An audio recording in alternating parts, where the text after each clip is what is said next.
This is Casey from the Kennyville, and you're watching Richard the Metal Fan.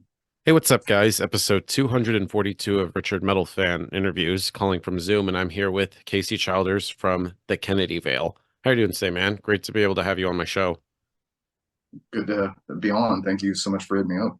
Anytime, man, anytime. So, kind of what I want to talk about is your musical history and sort of do a rundown of your discography, but take me back to young Casey. So, kind of growing up, what were the first bands that got you into metal and what made you want to start playing guitar? Uh, uh, well, I mean, I didn't start playing guitar till a lot later. I think I was like 15 or something like that when I started playing. Soundgarden is probably the band that got me started. Have it tattooed on me. Um, I'm trying to think. The obvious stuff like Soundgarden and Metallica and Pantera and stuff like that. Cool. And so I was like doing my research on the Metal Archives, your page, and I believe your first band was called Fork Tongue. Tell me about that because I'm digging deep. Like nobody ever talks about this stuff. There's not really too much to say. I mean, we really only played like Sacramento for the most part and little outstretched areas in Sacramento. We did pretty good as far as Sacramento is concerned. I mean, if you find any of this stuff online, it's not that, I mean, Yeah, and I you was know, listening to like that one album, The Inevitable. I thought that was a pretty good album. So tell me about that. Where was that recorded at? uh, we originally went to a man named Juan Ortega and I'm trying to remember all this. We basically went to a guy named Juan Ortega first, and trying not to say that much. We went to a guy named Juan Ortega. He started off the recording, and things just didn't go that well for it. So one of my best friends, Josh Williams, ended up going back through and fixing, guitars, fixing the drums. It was a whole, thinking back to it. Obviously people spend a lot of money nowadays on recording, but back then it was even more expensive, you know what I mean? Because you didn't really have home studio stuff like you do now. And you had to go to the bigger studios and spend money upwards of, you know, $4,000 and all this stuff to record. And yeah, we lost a lot of money on that. But yeah, that's where we originally went. We originally went to a guy named Juan Ortega in the Bay, and it just didn't work out. Just from our lack of experience in studios, and thankfully, my buddy Josh came through, and pretty much what you hear on the Inevitable is all Josh is doing for the most part. So Yeah, if you find it, I don't even know where you find it at this point, but yeah, probably like on YouTube or something. Yeah. but And then tell me about forming the Kennedy Vale. Like how did you all form? Because you all formed in 2009. you know the dates better than you know the dates better than I do. Yeah, basically what happened was Fork Tongue ended, obviously, and I kind of had a vision in my head of what I wanted to do music wise and where I was going as a musician. And Gabe was in a band at that time. Gabe is the drummer of many bands, but his Yeah. main band, Kennedyville. But anyways, got lost. But um, so he was in a band at the time called Wretched Dawn, and we just kind of met through playing shows in Sacramento. And when it was time for to start looking for band members for what would become the Kennedyville, I just hit Gabe up and he was down. I had a certain amount of I don't really say I had like full songs written. I just had a bunch of riff ideas, and that's basically I started at him. And then the first original member along with me was Cody Walker, who used to sing in a band called Scribble way back in the day. They were out even before Fork Tongue, you know, local wise. And I always thought Cody had a great voice. So Cody and I were kind of the first two initial members, but I mean, music wise and everything like that it's always been Gabe and I. Right. So And this year does mark 15 years since the formation of the band. Got to think about it, Casey. 15 years of the Kennedy Veil. Like, did you think that the Kennedy Veil would be around for 15 years? it doesn't seem like that because we haven't done much in the last however many years because, you know, I mean, just life. And I mean, obviously Gabe's full-time job at this point is touring and playing drums for people, you know what I mean? But uh you know, I guess that was always my vision. I don't want to say I didn't see it. I mean, I don't know if you get into the process and you don't, you know, you don't want that, you know, you don't want longevity or something. So but it is crazy to think about. I mean, it's kind of crazy, you know. I was talking to Gabe the other day, and you know, how you can almost reference albums that you've done.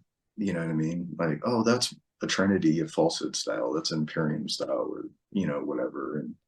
And you kind of know how Metallica feels, I guess, when they Yeah. talk about or Yeah. just, you know what I mean? Like, not that I'm comparing it all our albums to that. I'm just, you know, as references, you know, your own history, you know, and you can kind of look back on something and Yeah. there's a stand for yourself as well, I guess, you know what I mean? Yeah. So, Yeah, but tell me about making that debut album, The Sentence of Their Conqueror. So, what was sort of like the mindset going into making the debut full-length Kennedy Vale album? well, I have to say too, I saw this on Metal Excite. What is it? I forgot what Metal Site is, but they have everybody's history. And you know what's funny is like we never considered it our first album. You know, we always try to tell people, you know, back in the day, you really couldn't do shows unless you had a certain amount of songs to present, you know, even promoters back in the day, you know, and um, those were just all the songs we wrote at the time. I mean, we never even made a hard copy of the record, you know, we just Yeah. made it all digital. So, because I mean, pretty much by the time we got Trinity going, we never played any of those songs again. You know what I mean? So we just kind of saw it as a way of, you know, like I said at the time, you have to understand that for you to play shows and things of that nature back in the day, you had to get stuff to promoters. You couldn't just, you know, YouTube was just kind of starting off and becoming a thing, and you know, you didn't have Spotify, all this crazy stuff that you have now, you know, and you had to kind of have your own electronic press kit basically. Yeah. And that's how we kind of looked at it. But I mean, um, it's crazy every now and then to like put that stuff on and listen to it because there's, I've heard the Kyle from Vitriol made a really good comment about his music, and he was like, it sounds like sonic waterboarding. And what that album sounds like to me, it's literally no fucking stop, just like chaos. You know what I mean? Like for its time, you know, people got to think like when that came, you know, like when we put out Sentence and stuff like that, there wasn't a lot of people doing that stuff around even Sacramento. Yeah. Yeah, I'm proud of it. I mean, you live and learn. Yeah, because I always feel like the debut album is always sort of like a learning experience. Just like every band sort of like learns and grows from that. Yeah. Yeah.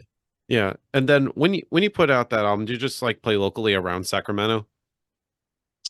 For Sentence, pretty much. Yeah. I mean, kind of maybe some of the Bay Area and things of that nature, but we didn't really start getting out fully until we were pretty much close to done with Trinity. All right. And then of course you got signed to a Unique Leader record. So how did they find the Kennedy Vale? Um, we put out a single called Dead Eons or whatever.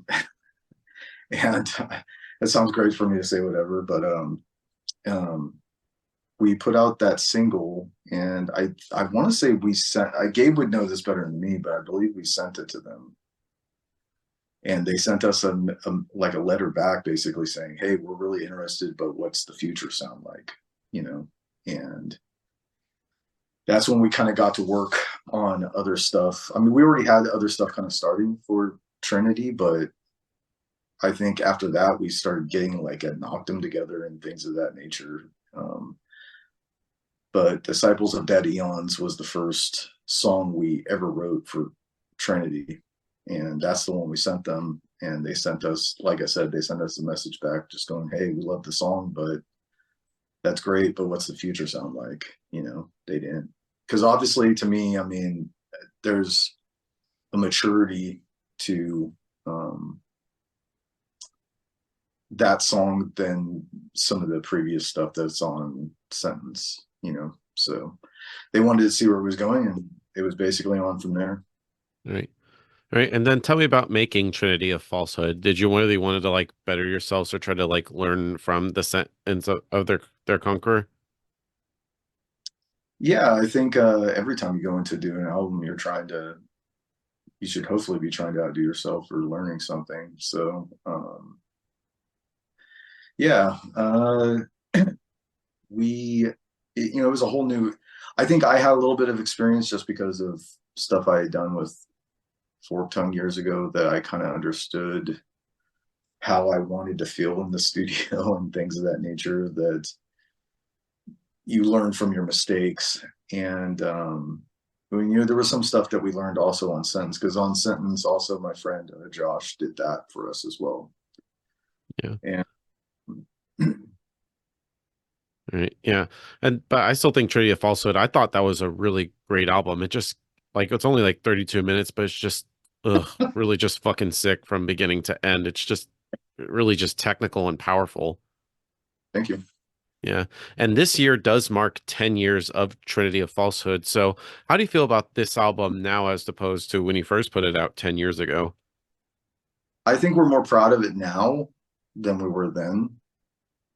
You know, Gabe and I talked just the other day about, he was listening, you know, because it's, I don't know if you you play and write music, I'm assuming.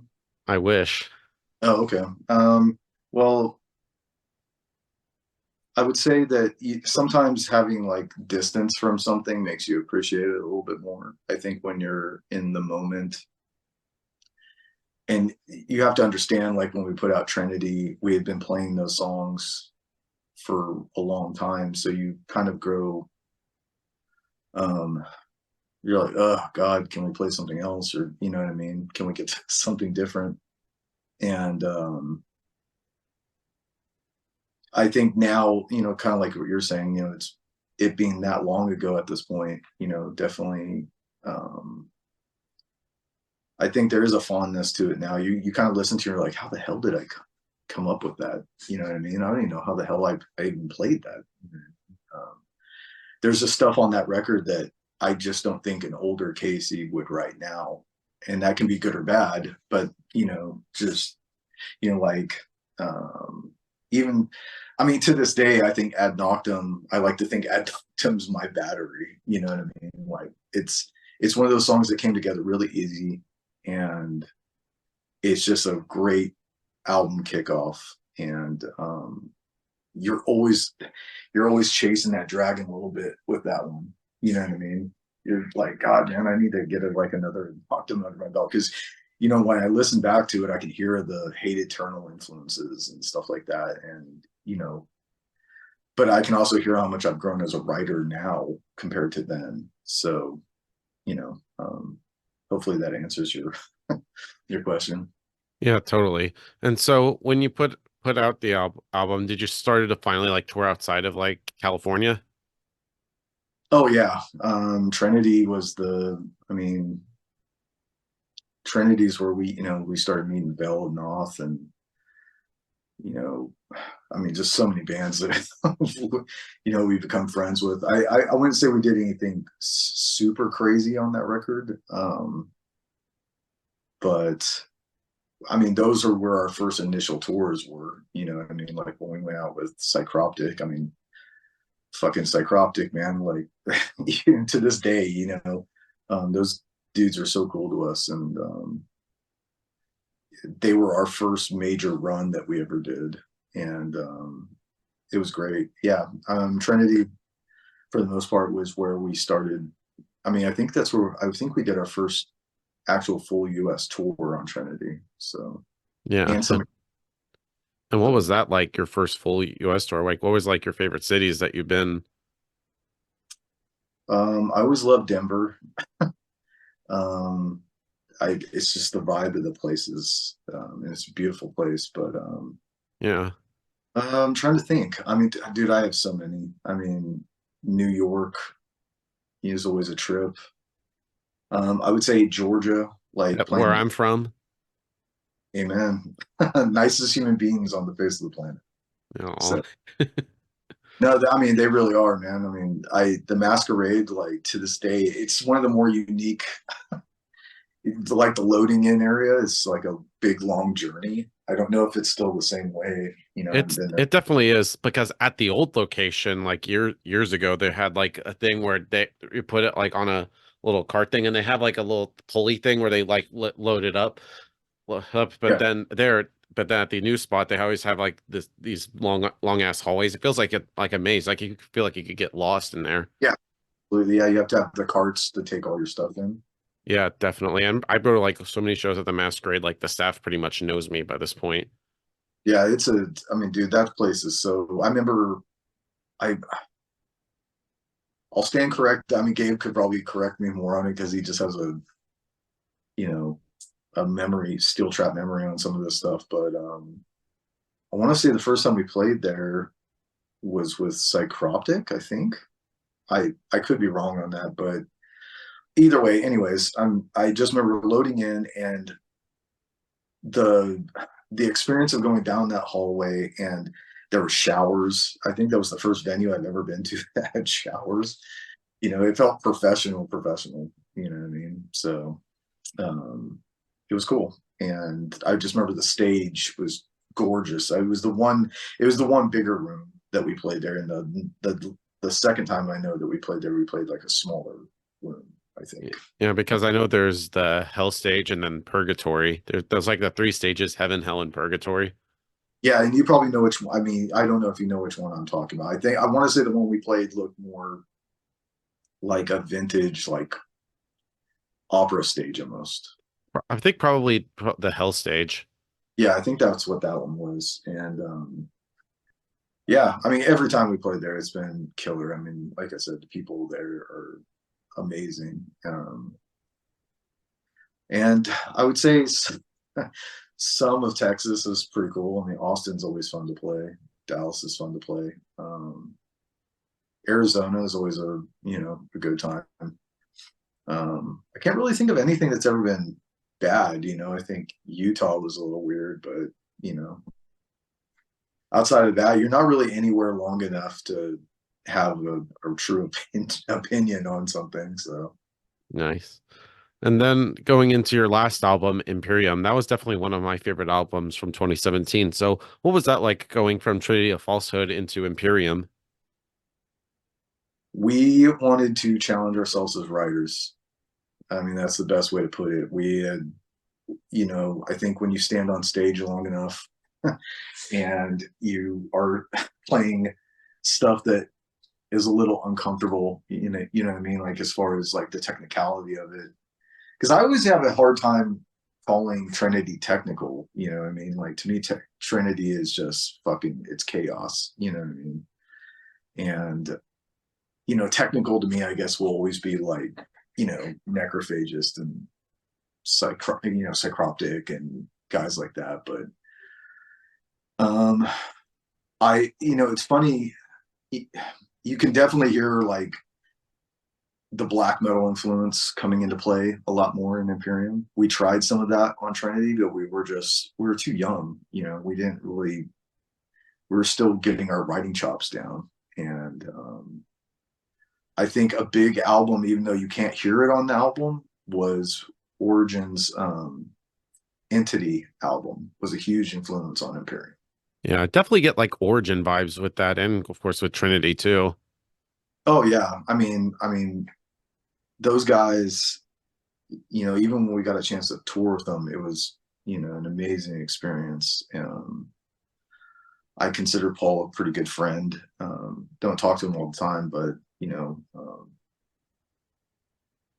he's always been a cool dude, and I don't think I would be where I'm at music wise if it wasn't for Paul. You know, I met him back when I was in Fort Tongue, and you know, he was working at Guitar Center, and we just started having conversation, and you know, just kind of became friends through that. And but anyways, I digress. I got way off topic. But anyway, so with Imperium, yeah, Trinity and Imperium, you know, we got a lot of, it was interesting. We got a lot of like crap a little bit, like when we put you know, the orchestra stuff on everything. And we decided that we wanted to write out riffs longer. You know, I think Trinity, to be fair to it, can come across as like a little bit of riff salad, and we wanted to write out a riff for a while. You know, I mean, you can definitely hear riffs repeat a lot more on Imperium, and it's a lot more of a catchy album. And obviously the black metal influence is a lot bigger on that record. And like I said, Entity was a big influence on us on that record, because when Origin put out Entity, it was the first time that they had wrote anything that just they weren't changing riffs all the time. You know what I mean? They were writing out a riff for like 14 measures, and the only thing that would change on the riff is the drums in the back. Yeah.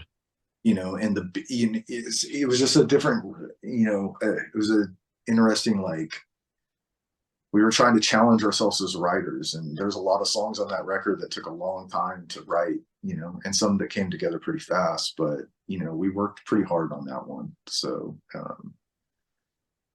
recording wise, I'm not super happy with it, but I mean, the album, I mean, for us as writers, was pivotal for us to be even where we're at now, I think. Yeah. Is right.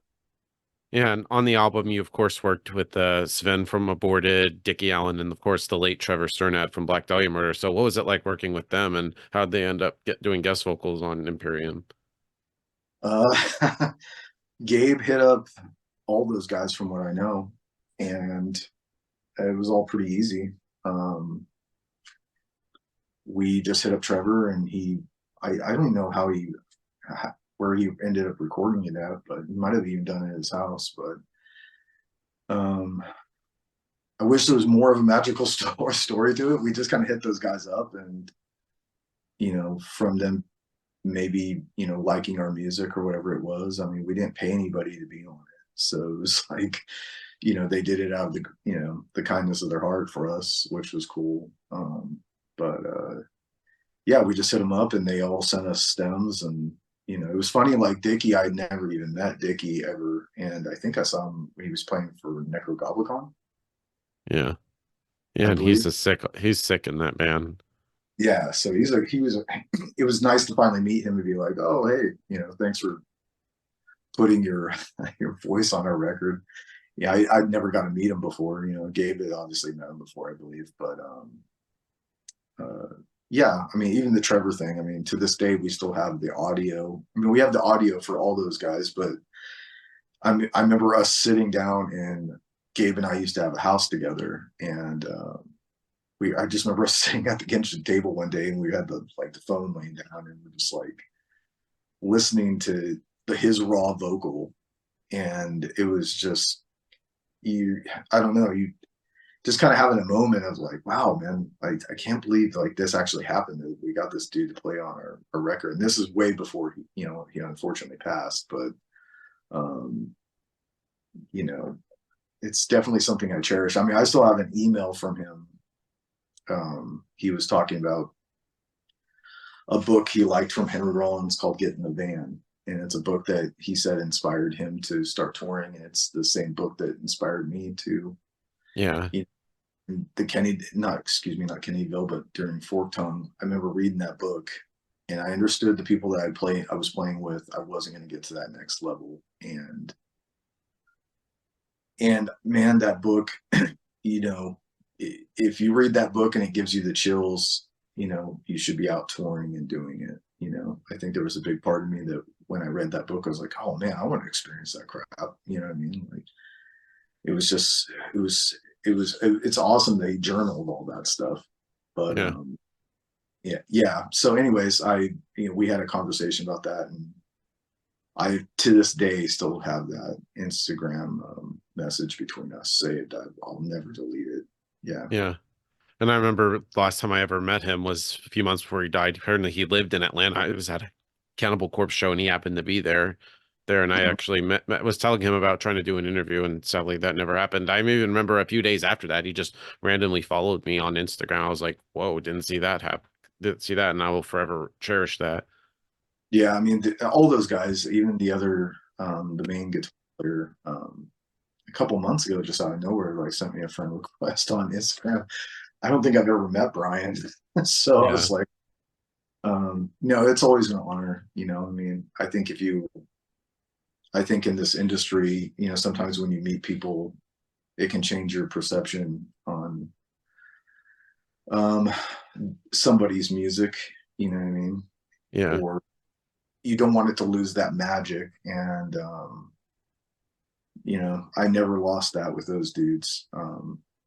The fact, I mean, every time we put something out, Trevor put us like on like a list, of his top whatever, and you know, to most people that doesn't mean much, because you're not making money off of that, but as a memory, and that's somebody who's a legend, and that's somebody that took time.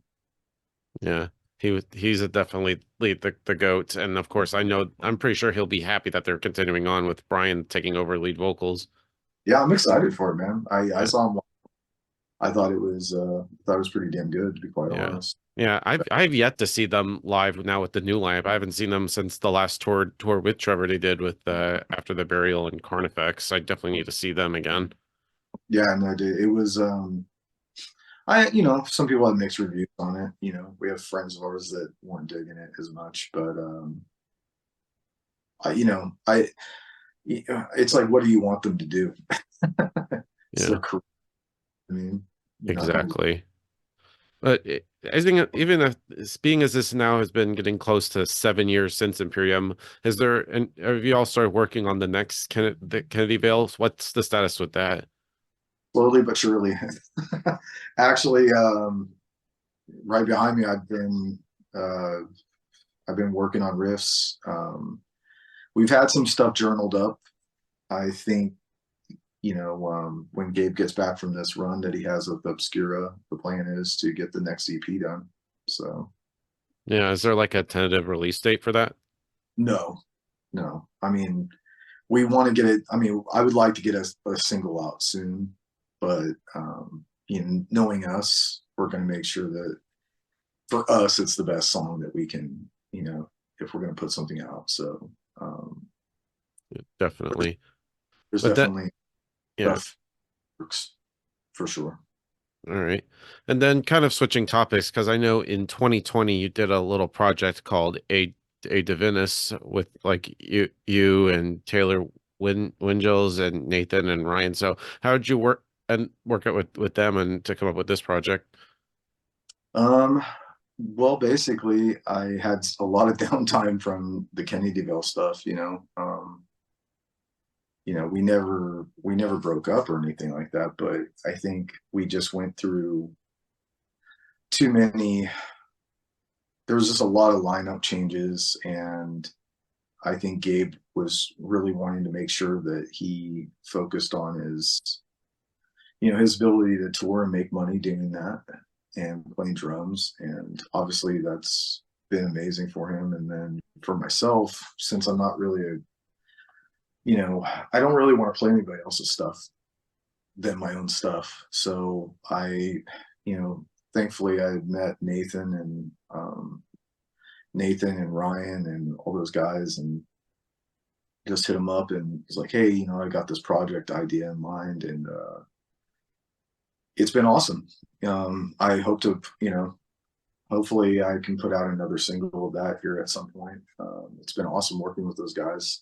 Yeah, Really good. yeah, because I So was listening to like While Death is Idle, Monolith, and Baptize the Crown, and those are some like fucking heavy shit, man. thank you very much. Oh yeah, I'm really looking forward to that.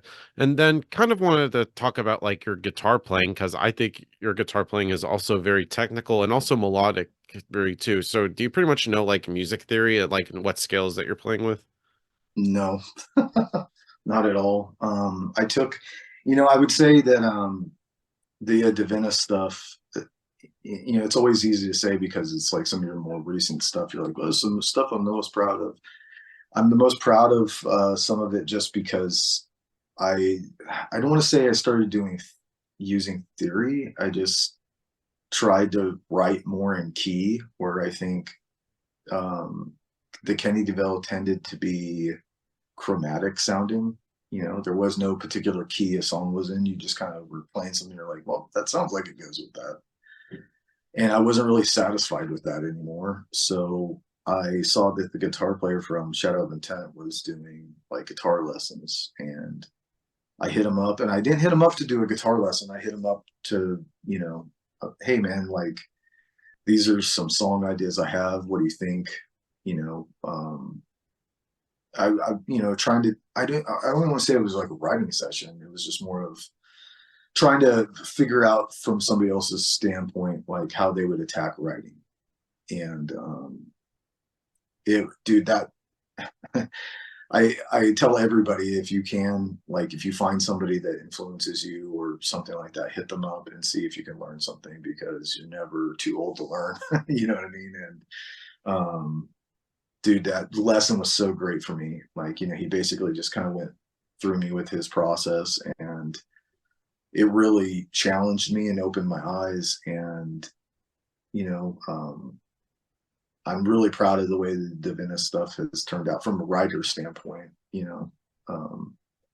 being able to use that stuff because, back in the day, like with Kennyville, you'd be searching for notes, but I'd find nowadays I'm not searching for notes anymore, and so I would say I'm not theory at all, even some of the new Kenny DeVille stuff, like it's kind of like a mixture of trying to stay in key and not, but um, yeah, but as far as music theory, there's no way. Yeah, I'm not blessed enough to be that skilled.